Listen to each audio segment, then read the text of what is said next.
Eleanor Sutton was not your average septuagenarian. With her sharp, azure eyes and a shock of silver hair that cascaded down her back, she carried the regality and grace of a woman who had seen the world and had stories to tell. A self-made millionaire, Eleanor had built an empire out of sheer grit, determination, and unparalleled business acumen. Her sprawling mansion was filled with antique pieces, each holding a tale of its own, and her wardrobe boasted of brands that most could only dream of. Yet, with all the wealth and opulence, there was a profound solitude that she wore around her like a cloak. Every weekend, Eleanor would visit various art galleries, absorbing the creativity and seeking solace in the works of artists from different eras. It was during one such visit to a quaint downtown gallery that Eleanor's life took an unexpected turn. The gallery showcased modern art with bold strokes and contrasting colors, reflecting the chaos and beauty of contemporary life. As she studied a particularly striking piece, Eleanor felt a presence beside her. Turning, she was met with a radiant smile and twinkling eyes. Leo, a man in his late 20s, stood there dressed in a crisp white shirt and charcoal trousers, with an easy charm and an evident appreciation for art. Leo initiated a conversation about the piece they both were admiring. His youthful take on the intricacies of brushwork and the emotion conveyed left Eleanor impressed. With every meeting, their bond strengthened. Leo, with his effervescent energy, brought a fresh perspective into Eleanor's life. He talked about his adventures, the countries he had visited, and the dreams he held close. His laughter was infectious, and before long, Eleanor found herself enamored by his charm. Whispers soon spread among Eleanor's circle. Friends and relatives raised eyebrows, their skepticism about Leo's intentions evident in hushed conversations. After all, the young man's ardor for a woman nearly 3 times his age seemed improbable, if not impossible. Many speculated it was Eleanor's vast fortune that was the true object of Leo's affection. But Eleanor, now feeling a vitality she hadn't felt in years, dismissed their concerns. She saw in Leo a kindred spirit, a soul that mirrored her younger self, ambitious, passionate, and free-spirited. Leo, for his part, seemed genuinely captivated by Eleanor. He listened with rapt attention to stories of her struggles, her triumphs, and the lessons she had gleaned over the years.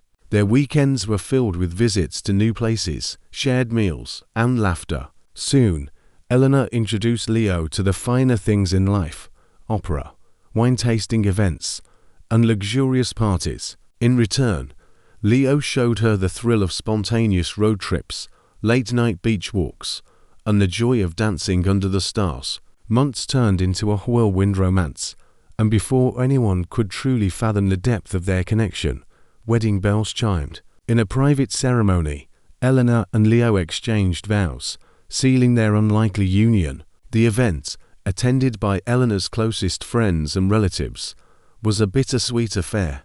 While the joy of seeing Eleanor so lively and happy was palpable, the undercurrent of doubt about Leo's true motives remained. Yet as Eleanor danced with Leo, the twinkle in her eyes was undeniable. In the twilight of her life, Eleanor had found a love that made her heart sing.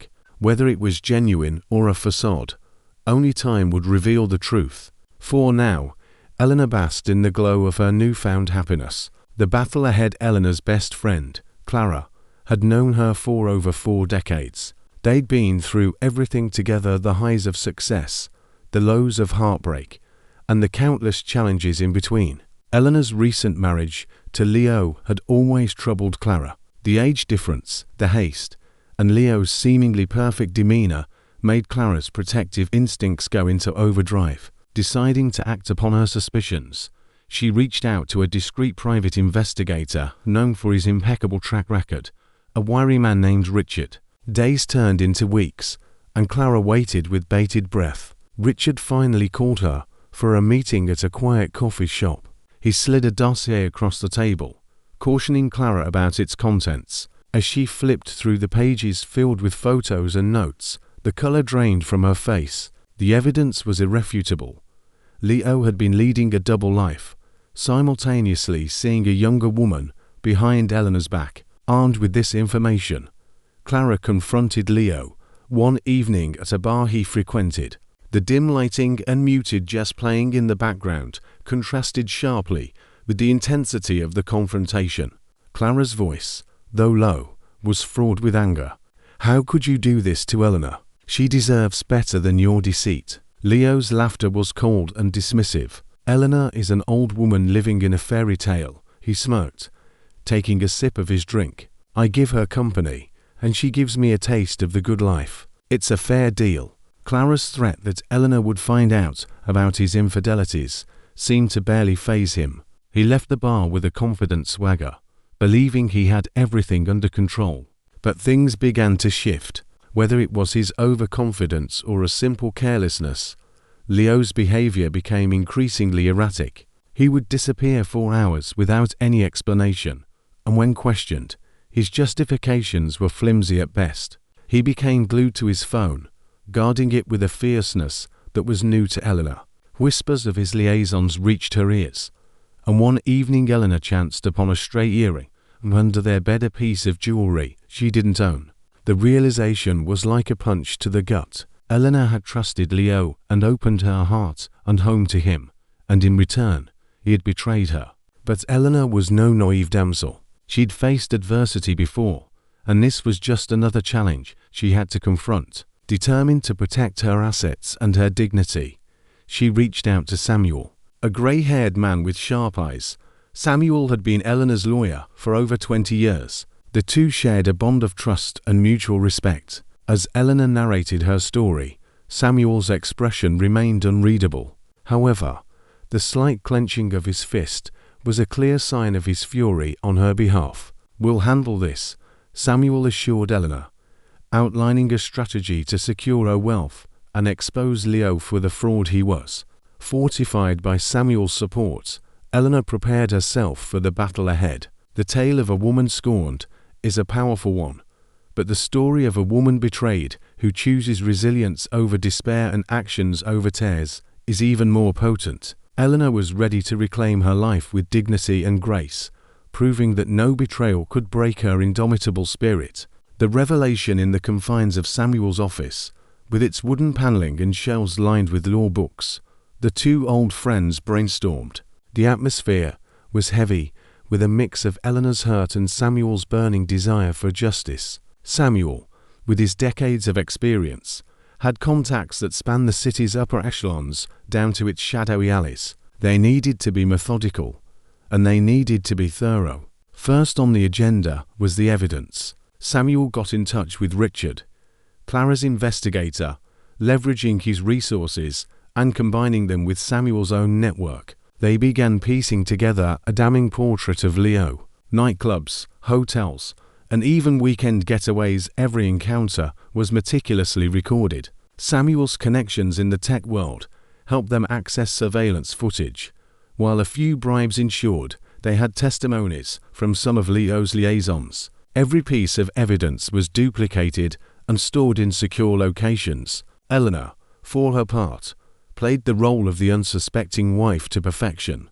She draped herself in a facade of contentment, ensuring Leo remained oblivious. Their public outings were marked by Eleanor's radiant smiles, even as her heart clenched at every secretive glance Leo shot in another woman's direction. Throughout this, her evenings were spent in introspection. Eleanor's thoughts wandered to her early life, the years of hardship in the orphanage, after being abandoned as a baby. The memories of cold nights, scarce meals, and the rare kindness of the staff had made her the resilient woman she had become.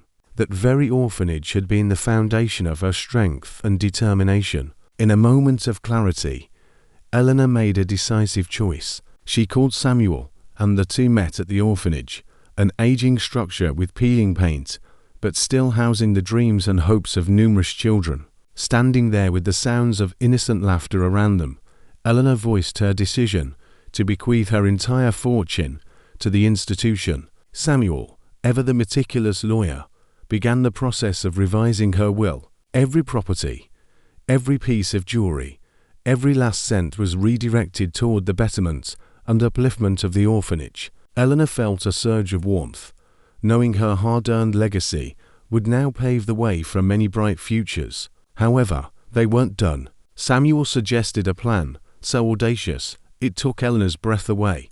A posthumous revelation. They would host a grand event after Eleanor's time, under the guise of a will reading. Invitations would be sent to friends, family, and the cream of society. The evidence of Leo's treachery would be showcased for all to see, stripping him not just of Eleanor's fortune, but also his facade of decency. The days turned into weeks, and the plan was set in motion. Every detail was checked and double-checked. Discreet rehearsals were held to ensure the eventual revelation would be seamless. The final piece of the plan was a heartfelt letter penned by Eleanor, expressing her gratitude to the orphanage and her hope for the future. The letter ended with a poignant note for Leo, highlighting the value of love, trust, and integrity. The strategy, while elaborate, was a reflection of Eleanor's spirit. It combined her desire to safeguard her legacy with her indomitable will to stand against deceit. In the face of betrayal, she chose strength, resilience, and a lasting impact, ensuring Leo's treachery would not just be exposed, but would be remembered for ages to come. The ceremony the day dawned somber, mirroring the heavy hearts of the city's elite as they prepared to bid farewell to one of their most celebrated figures. Eleanor's passing had been sudden, leaving many in shock. Her mansion, which had witnessed countless grand events, was now the center of a melancholic gathering. Luxury cars lined the driveways as dignitaries, business moguls, and close friends arrived in their finest attire. The mansion's garden was transformed into a sea of white elegant chairs, canopies, and lily everywhere. Soft, mournful melodies played in the background, adding to the gravitas of the occasion. In the midst of the crowd was Leo, dressed in a pristine black suit. His demeanor was that of the perfect grieving husband. His eyes, however, told a different story. Every now and then they darted around, gauging the reactions of the attendees. He exchanged hushed words with a few, nodding solemnly, accepting condolences. But behind this mask, Leo was impatient. He eagerly awaited the reading of Eleanor's will, confident he was about to become a very wealthy man. As the eulogies concluded and the attendees paid their final respects, Samuel made his way to the podium. A hushed anticipation settled over the gathering. Many were aware of Samuel's close association with Eleanor, and were very curious about the contents of her will. Samuel began by sharing personal anecdotes of his long-standing relationship with Eleanor, painting a vivid picture of her grace, strength, and resilience. Then, with a deep breath, he signaled the ARV team. A projector hummed to life, casting its light onto a large screen behind him. What played next was a montage that left the audience gasping. Photos of Leo with other women, clips from their secret rendezvous, and testimonies from Lee's liaisons were showcased for all to witness. The garden, moments ago filled with soft whispers and sniffling, now echoed with gasps of disbelief and murmurs of shock. Close-up shots captured the color draining from Leo's face, his confident demeanor crumbling. Each piece of evidence was a dagger, slashing away at his facade. Once the damning montage concluded, Samuel, with an expression of steely resolve, began reading Eleanor's revised will. He spoke of her decision to leave her vast assets, her properties, jewels, and even her cherished antiques to the very orphanage that had once been her home. Leo's dreams of wealth evaporated with each word, leaving him stunned. Samuel then took out an envelope, Eleanor's personal note to Leo. Clearing his throat, he read, "To Leo, in our moments of love, I saw hope. But your betrayal taught me a valuable lesson. True love is priceless. Learn to value it." The message was poignant, a blend of sorrow and admonishment. The ceremony ended with many in attendance shaking their heads, discussing the revelations in hushed tones. Leo, once confident, now looked defeated. He quickly made his exit, avoiding the eyes of the crowd. His dreams of a lavish future were crushed, his reputation in tatters. Eleanor's funeral became a legend in high society, not just as a final farewell to a beloved figure, but as a powerful lesson on the consequences of greed. Eleanor's story was shared and retold, a testament to the strength of a woman who even in death stood tall against deceit, reinforcing the age-old belief that true love and integrity far outweigh the allure of wealth.